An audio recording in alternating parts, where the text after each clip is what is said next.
ധന്യനായ കർത്താവിന് മഹത്വം.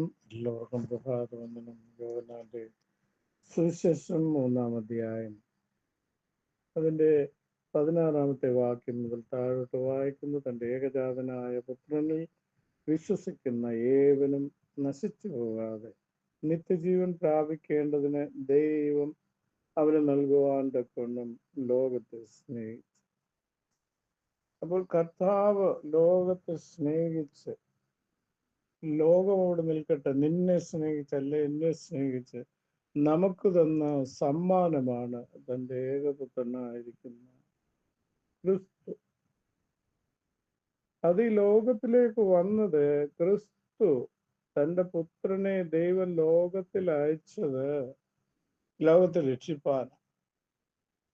അപ്പൊ വിശ്വാസത്താൽ പുത്രനിൽ വിശ്വസിക്കുന്ന ഏവനും എന്തുണ്ട്? നിത്യജീവനുണ്ട്. വിശ്വസിച്ചാൽ മാത്രം മതിയോ? വിശ്വസിച്ചതിന് ശേഷം ദൈവം കൽപ്പിച്ച പ്രമാണങ്ങൾ അനുസരിച്ച് മുന്നോട്ട് പോകുന്നവർക്ക് നിത്യജീവനുണ്ട്. അതാണ് അതിന്റെ പൂർണ്ണത എന്ന് പറയും. സ്കൂളിൽ നഴ്സറിയിൽ അഡ്മിഷൻ എടുക്കുന്നു. ആ കുഞ്ഞിന് നഴ്സറിയിൽ അഡ്മിഷൻ എടുത്തത് കൊണ്ട് അതിന്റെ വിദ്യാഭ്യാസം പൂർണ്ണമാകണമെന്നില്ല. സ്കൂളിന്റെ നിബന്ധനകൾ അനുസരിച്ച് ചട്ടക്കൂട്ടിൽ ആ കുഞ്ഞ് വളരുകയും പഠിക്കുകയും സമയാസമയങ്ങളിൽ സ്കൂളിന് കൊടുക്കേണ്ട ഫീസുകൾ കൊടുക്കുകയും പരീക്ഷകൾ എഴുതുകയും പാസ്സാകുകയും ചെയ്തെങ്കിൽ മാത്രമേ ആ കുഞ്ഞ് LKG-യിൽ നിന്ന് മുന്നോട്ട് പോയി അവസാനം 12th പൂർത്തീകരിച്ച് അതിന്റെ സ്കൂൾ വിദ്യാഭ്യാസം പൂർത്തീകരിക്കുന്നുള്ളൂ. അതുപോലെ വിശ്വസിച്ച്, അങ്ങനെ പറയുന്ന ഒരുപാട് പേര് ഞാൻ എൻ്റെ സുശിക്ഷ പ്രവർത്തനത്തിനിടെ കണ്ടുമുട്ടിയിട്ടുണ്ട്. വിശ്വസിക്കുക. ഞാൻ വിശ്വസിക്കുന്നുണ്ട്. വിശ്വസിക്കുന്നത് കൊണ്ട് മാത്രം കാര്യമാണ്. നീ കള്ളനാണ്, നീ കപടക്കാരനാണ്. വിശ്വസിക്കുന്നതിൽ തന്റെ ഏകജാതനായ പുത്രനിൽ വിശ്വസിക്കുകയും പിന്നെ അതിനെ തുടർന്ന് ചെയ്യേണ്ട ക്രമീകരണങ്ങൾ നീ ചെയ്യും, ദൈവകൽപ്പനകൾ അനുസരിക്കുകയും ചെയ്യുമ്പോഴാണ് നീ തിരിച്ചത്. Jesus is a gift for us. ദൈവം തന്ന ഒരു സമ്മാനമാണ് തന്റെ ഏകപുത്രനായിരിക്കുന്ന ക്രിസ്തു. അപ്പോൾ വിശ്വാസം മുഖാന്തരം രക്ഷ സൗജന്യമായി നമുക്ക് ലഭിക്കുന്നു. അതുമാത്രമല്ല, രക്ഷ മാത്രമല്ല, രക്ഷ ലഭിച്ച ദൈവത്തിന്റെ പൈതലിന് പ്രവൃത്തികളിൽ കൂടി ദൈവം കൊടുക്കുന്ന പ്രതിഫലങ്ങളുമുണ്ട്. എപ്പോൾ? ഭൂമിയിലുമുണ്ട്, മരണശേഷവും. ഈ മണ്ണാം കൂടാരം ഇവിടെ ഉരിഞ്ഞു കളഞ്ഞിട്ട്, ഇവിടെ ഉപേക്ഷിച്ചിട്ട് സ്വർഗോന്നതങ്ങളിലേക്ക് കാഹളനാദത്തിങ്കിൽ എടുക്കപ്പെടുമ്പോൾ അവിടെ നാം ചെയ്ത പ്രവൃത്തികൾക്കനുസരിച്ചുള്ള പ്രതിഫലവും നമുക്ക് ദൈവം വെച്ചിട്ടുണ്ട്. കിരീടങ്ങളാകട്ടെ, പദവികളാകട്ടെ, അങ്ങനെ പലതും നമുക്ക് ലഭിപ്പാണ്.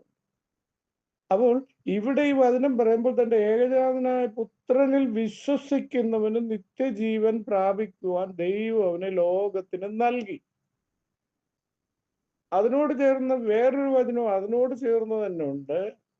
സ്വന്തം പുത്രനെ ആദരിയാതെ നമുക്ക് വേണ്ടി കൈവിട്ടവൻ അവനോടുകൂടി നമുക്ക് സകലതും തരാതിരിക്കുമോ? ഈ രണ്ട് വചനഭാഗങ്ങളും നമ്മൾ ചേർത്ത് പഠിക്കുമ്പോൾ ലോകത്തെ സ്നേഹിച്ച് തന്റെ പുത്രനെ നമുക്ക് വേണ്ടി തരികയും, അടുത്ത വചനം അതിനോട് ചേർന്ന് പഠിക്കുമ്പോൾ സ്വന്തം പുത്രനെ ആദരിയാതെ നമുക്ക് വേണ്ടി കൈവിട്ടവൻ അവനോടുകൂടി നമുക്ക് സകലതും തരാതിരിക്കുമോ? അത് ലോകത്തിലുള്ള കാര്യങ്ങളും സ്വർഗത്തിലെ കാര്യങ്ങളുമാണ് കേട്ടോ. അപ്പോൾ വിളിക്കപ്പെട്ട ദൈവത്തിന്റെ പൈതലിന് എന്ത് വേണമെന്ന് ദൈവം അറിയുന്നുണ്ട്. ദൈവം അറിഞ്ഞ് നമുക്ക് തരുന്നതനുസരിച്ച് മുന്നോട്ട് നീങ്ങുന്നതാണ് ഏറ്റവും കരണീയമായി എനിക്ക് തോന്നിയിട്ടുള്ളത്. നമ്മൾ ചോദിച്ചാൽ നമുക്ക് ആവശ്യമുള്ളത് ദൈവം തരും. ചോദിപ്പീൻ എന്ന് കർത്താവ് പറഞ്ഞിട്ട്, മുട്ടുവീൻ തുറക്കപ്പെടും, അന്വേഷിപ്പീൻ കണ്ടെത്തും.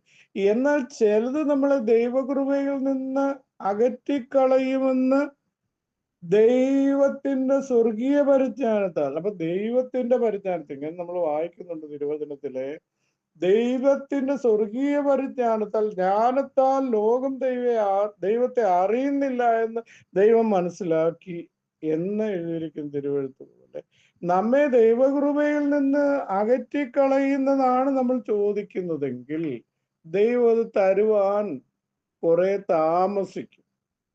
കഴിവതും തരാതിരിക്കുക. എന്നാൽ ദൈവത്തിൽ നിന്ന് നമുക്ക് വിശ്വാസത്തോടെ എന്ത് ചെയ്യാം? അതും ബലാത്കാരം ചെയ്തെടുക്കാൻ പറ്റും. നമ്മൾ ബലാത്കാരം ചെയ്തെടുക്കുന്ന കർത്താവിന് സന്തോഷമാണ്. വിശ്വാസത്തിന്റെ തീഷ്ണതയിൽ നമ്മൾ ദൈവത്തിൽ നിന്ന് പക്ഷേ അത് നിന്റെ നന്മയ്ക്കോ തിന്മയ്ക്കോ എന്നുള്ളത് പിന്നത്തെ കാര്യമാണ്. അതുകൊണ്ട് നാം ചോദിക്കുന്നതിൽ നിലയ്ക്കുന്നതിനും അത്യന്തം പരമായി നമുക്ക് തരാൻ ദൈവം ആഗ്രഹിക്കുമ്പോൾ തന്നെ ചിലത് നമ്മുടെ ജീവിതത്തിൽ വീഴ്ചകളോ തകർച്ചകളോ ഉണ്ടാകുമെന്ന് പരിശുദ്ധാത്മാവിനാൽ നമുക്ക് ബോധ്യം വന്നിട്ടുണ്ടെങ്കിൽ അതിൽ നിന്ന് അകന്നിരിക്കുന്നത് തന്നെയായിരിക്കും നമുക്ക് നല്ലത്. ഒരു ഉദാഹരണം പറഞ്ഞാൽ, ബാലാക്കിന്റെ ക്ഷണപ്രകാരം ബിലെയാം ഇസ്രായേൽ മക്കളെ ശപിക്കുവാനായി ഇറക്കി പുറപ്പെടുന്ന ഒരു സന്ദർഭം. ദൈവത്തിന്റെ ദൂതൻ ഊരിപ്പിടിച്ച വാളുമായി അവന്റെ പാതയിൽ അവനെ തടഞ്ഞു. പോകണ്ട പോകണ്ട പോകണ്ട.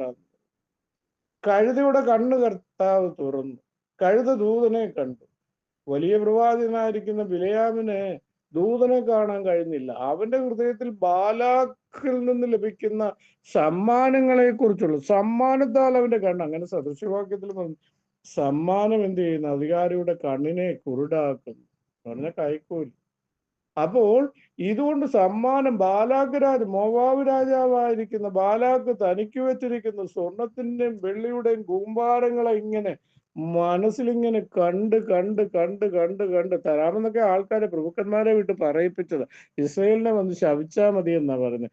ശപിച്ചു കഴിഞ്ഞാൽ ഇന്ന ഇന്ന കാര്യങ്ങൾ നിനക്ക് തരാം. അപ്പൊ കൈക്കൂലിയുടെ അളവ് നേരത്തെ തന്നെ കിട്ടിയ ആൾ.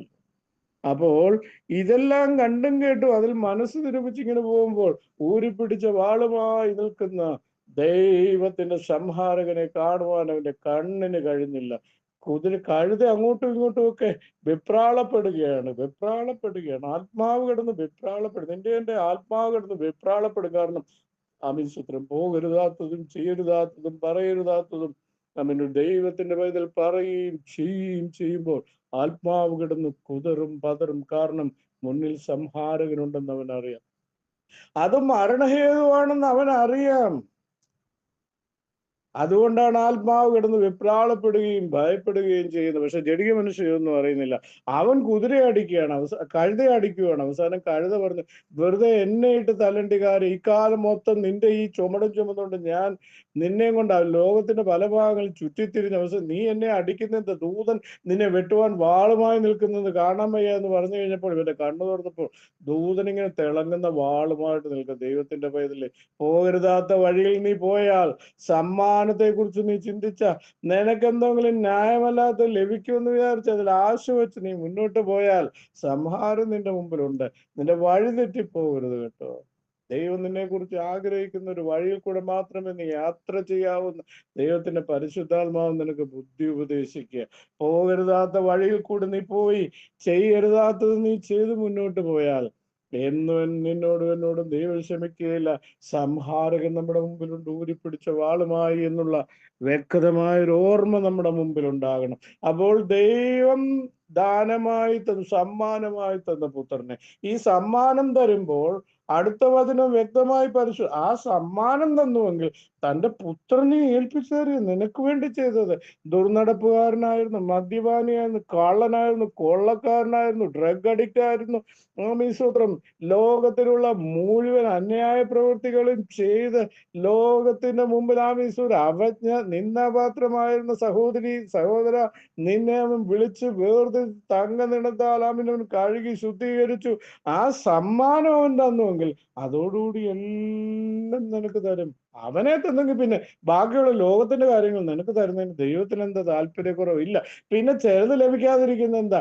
ചില സമ്മാനങ്ങൾക്ക് വേണ്ടി മക്കൾ വാശി പിടിക്കാറുണ്ട്. ടി വിയിൽ കാണും, അതൊന്നും കൊള്ളാം. കുഞ്ഞുങ്ങൾക്കറിയാം, ആ ടി വി കണ്ട ആ അപ്പാപ്പ എനിക്ക് വേണമെന്ന് പറഞ്ഞ് കുഞ്ഞുങ്ങൾ ആമീസൂത്രം വാശി പിടിക്കാറുണ്ട്. ബുദ്ധിയുള്ള അപ്പനും അമ്മയും വാങ്ങിച്ചു കൊടുക്കത്തില്ല. കുഞ്ഞിനോട് സ്നേഹക്കുറവുകൊണ്ടല്ല, ആ അപ്പാപ്പ അങ്ങോട്ട് വാങ്ങിച്ചു കൊടുത്താൽ ചിലപ്പോൾ അത് കയ്യിലിരുന്ന് പൊട്ടിത്തെറിക്കും. ചിലപ്പോൾ കണ്ണും മൂക്കും മുഖവും ഒക്കെ എന്തായിത്തീരും, പൊള്ളിപ്പോകും. ദൈവത്തിന്റെ പേരിലെ ആവശ്യമില്ലാത്ത വഴിയിലൂടെ യാത്ര ചെയ്യുക. സ്വന്തം പുത്രനെ നിനക്ക് സമ്മാനമായി നിന്റെ ജീവിതത്തിന് വേണ്ടി മറുവിലയായി തന്നുവെങ്കിൽ ആ പുത്രന്റെ അതോടുകൂടി എല്ലാം തരുവാൻ ശക്തനായി ഏൽപ്പിച്ചു കൊടുക്കാം. ദൈവം ആഗ്രഹിക്കുന്ന നമ്മുടെ ജീവിതത്തിൽ നിറവേറട്ടെ, ദൈവം തരട്ടെ. അതിനായി കാത്തിരിക്കുക വചനങ്ങളാ ദൈവം നമ്മളെ